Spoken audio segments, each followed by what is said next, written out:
Morning! Today we're getting the door hung, the spaces along there, and hopefully get the bottom trim done, and then should get onto the inside. Let's do it.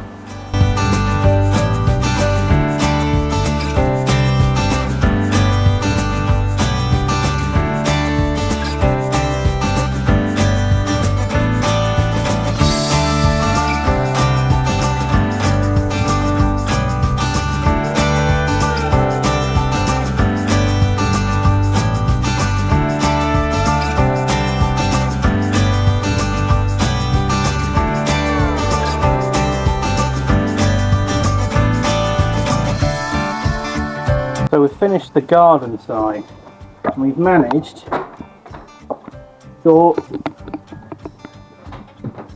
this is all the garden stuff. Big, nice little small window, yeah, and a door shut. And on the inside, that is now boxed off. We're going to get all the garden stuff in there tonight, and then we're going to get the workshop, the inside we can now start doing, and I'll start doing that tomorrow. So thanks for watching today, and see you tomorrow.